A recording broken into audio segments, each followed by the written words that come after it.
जय बाबा नीम करौली महाराज की। बाबा की कृपा सब पर बरसती रहे। आप सभी का स्वागत है श्री नीम करौली बाबा के चैनल पर, जिस पर आप जानेंगे उनके जीवन में जितने भी खूबसूरत चमत्कार उन्होंने कर दिखाए हैं, जिस कारण उनका नाम चमत्कारी बाबा के नाम से प्रसिद्ध हुआ। आप सभी लोग जानते हैं कि नीम करौली बाबा कई चमत्कार कर दिखाया करते थे, लेकिन जो आज हम जिस चमत्कार पर बात करने जा रहे हैं वो कुछ ज्यादा ही अलग है। जब बाबा जी ने भारत के प्रधानमंत्री से मिलने से मना कर दिया और आज हम उस चमत्कार के बारे में ही बात करने जा रहे हैं, तो बिना देर कर इस वीडियो को शुरू करते हैं और आप सभी लोग इस वीडियो को अंत तक देखिएगा। अगर ये वीडियो आपको अच्छी लगे तो कृपया इस चैनल को सब्सक्राइब करें और महाराज जी के परिवार का हिस्सा बने। तो बिना देर कर इस वीडियो को शुरू करते हैं। इस वृत्तांत को बताने से पहले हम भारत के वर्तमान के प्रधानमंत्री के बारे में बात करते हैं, जो कि भारत के सबसे बड़े प्रधानमंत्री बन चुके हैं। आप लोगों ने सही समझा, यहाँ श्री नरेंद्र मोदी जी की बात की जा रही है। तो आप सभी को बता दूं कि नीम करौली बाबा का बहुत ही खूबसूरत आशीर्वाद उन्हें भी प्राप्त हो चुका है।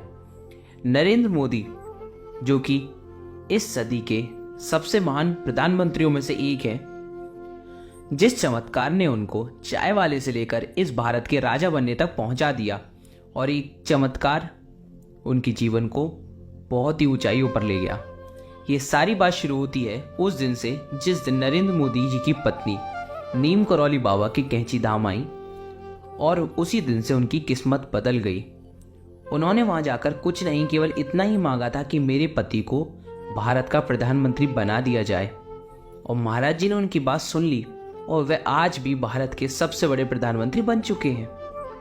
तो इसलिए कहते हैं, इस चमत्कारी धाम में जो कुछ भी इच्छा अपने मन से महाराज जी के लिए बताई जाती है या मांगी जाती है, महाराज जी उस सारी इच्छाओं को पूरा कर देते हैं। और आप अपनी आंखें बंद करके महाराज जी के विग्रह को सामने देखते हुए उसे इच्छा को मांग ले और वह इच्छा आपकी पूरी हो जाती है।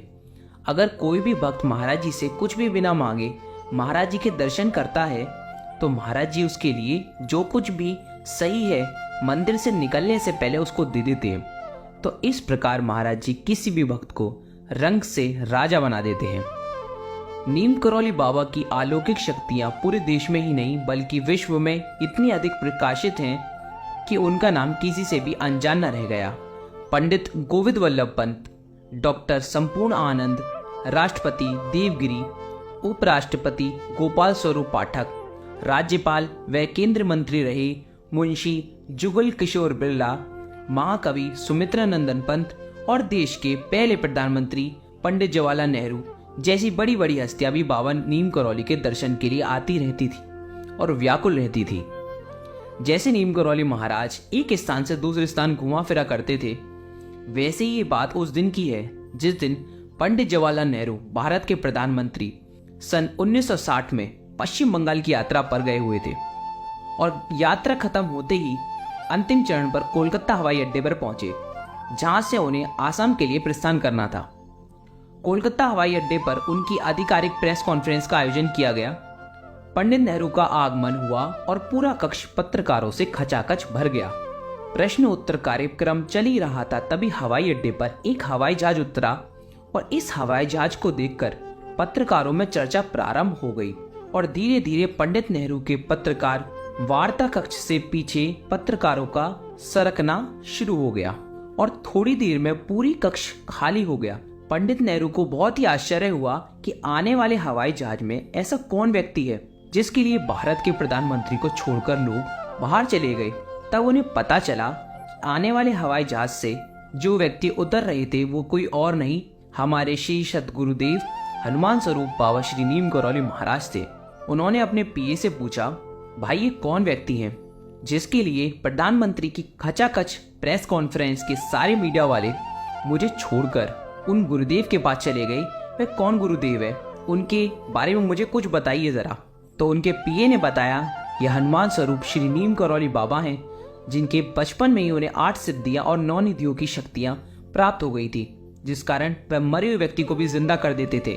और तो और इनसे कोई भी भक्त कुछ भी मांग लेता है, वे उसकी सारी मनोकामना पूरी कर देते हैं, चाहे उसकी मनोकामना कितनी भी मुश्किल और असंभव ही क्यों ना हो। लेकिन महाराज जी उसे सब कुछ दे देते हैं, और जैसे ही वे उनके बारे में बताते जा रहे थे, पंडित जवाहरलाल नेहरू व्याकुल होकर उनकी सारी बात सुने जा रहे थे। यह सारी बात सुनकर पंडित जवाहरलाल नेहरू बिल्कुल हैरान हो गए कि भाई, ये नीम करौली बाबा के बारे में इतना बता रहे हैं, इनसे एक बार मुलाकात जरूर करनी चाहिए। परंतु प्रधानमंत्री के पास समय कहाँ होता है इन चीज़ों के लिए। फिर वे इधर से उधर किसी काम में अपने लगे ही रहे थे।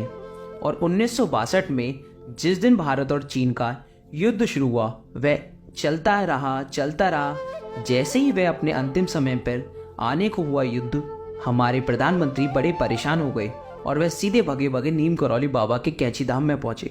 आश्रम में महाराज जी के दर्शन करके उन्होंने श्रद्धालु भक्त के तौर पर किसी भी बॉडीगार्ड को, सेवक को अंदर ना भेजकर खुद कक्ष में झुकते हुए, अपने सिर को झुकाते हुए महाराज जी के पैरों पर अपने सिर को रगड़ा और रखा और महाराज जी से अरदास करी कि बाबा, हमारी भारत और चीन के युद्ध में हम बहुत पीछे चल रहे हैं। हमारा युद्ध सामान भी खत्म हो चुका है, हमारा सारा युद्ध का सारे साधन खत्म हो चुके हैं और शायद हम ये युद्ध हार सकते हैं। बाबा बताइए क्या किया जाए, हमारे पास इतनी लड़ाई करने के सामान भी नहीं रही जिससे हम लड़ाई में आगे भी बढ़ सके। और वह सारी बात महाराज जी को बताते चले गए। तो गुरुजी ने केवल इतनी सी बात कही और उनकी सारी परेशानी खत्म हो गई। गुरुजी ने कहा, आज रात 12 बजे सीज फायर हो जाएगा। अब जी, ये सीज फायर क्या होता है? सीज फायर का मतलब होता है युद्ध में विराम कर दिया जाना, एक पक्ष के द्वारा युद्ध को खत्म कर दिया जाना। और जो बाबा ने कहा था, जो हमारे गुरुदेव ने कहा था, वह सारी बात सच हो गई और रात 12 बजे चीन ने सीज फायर कर दिया और सारा का सारा युद्ध वहीं के वहीं विराम हो गया, सब कुछ खत्म हो गया और नीम करौली बाबा के जयकारे लगने लगे। जवाहरलाल नेहरू खुशी से नाचने लगे। हमारा भारत चीन से हारते हारते बचा और जवाहरलाल नेहरू महाराज जी के जीवन भर भक्त बने रह गए। अब आपको लिए चलते हैं आज के मुख्य चमत्कार की ओर। जब महाराज जी ने भारत के प्रधानमंत्री से मिलने से मना कर दिया। नीम करौली बाबा राजा हो या रंक, अमीर हो या गरीब, सभी को समान रूप से पीड़ा निवारण करते हैं। उनके उपदेश लोगों को परेशानी से उबारते हैं और सन्मार्ग की ओर लिए चलते हैं। एक बार ऐसा ही हुआ जब बाबा ने प्रधानमंत्री से मिलने से मना कर दिया। ये घटना तब की है जब बाबा अपने कानपुर प्रवास में लगभग 200 भक्तों के साथ कानपुर के सरसैया घाट पर बैठे थे। तभी वहां कानपुर के डीएसपी एवं सिपाही और महाराज जी के लिए निवेदन लाए कि गुलजारी लाल नंदा और लाल बहादुर शास्त्री जी आपसे मिलना चाहते हैं, पर बाबा ने उनसे मिलने से साफ साफ इनकार कर दिया। इसके बावजूद पुलिस कर्मियों ने लाल बहादुर शास्त्री और गुलजारी लाल नंदा को लेकर बाबा के पास पहुंच गए। तभी अचानक एक बहुत बड़ा प्रकाश कहीं से आया और बाबा अंतर ध्यान हो गए। जैसे ही बाबा गायब हुए, इस घटना के बाद लाल बहादुर शास्त्री और गुलजारी लाल नंदा वहां से चले गए। तब बाबा उन्हें भक्तों के बीच कुछ देर बाद अपने आप वापस आ गए। तभी उनमें से एक भक्त भगवती सेवक वाजपेयी ने पूछा कि आपने उनको दर्शन क्यों नहीं दिए बाबा?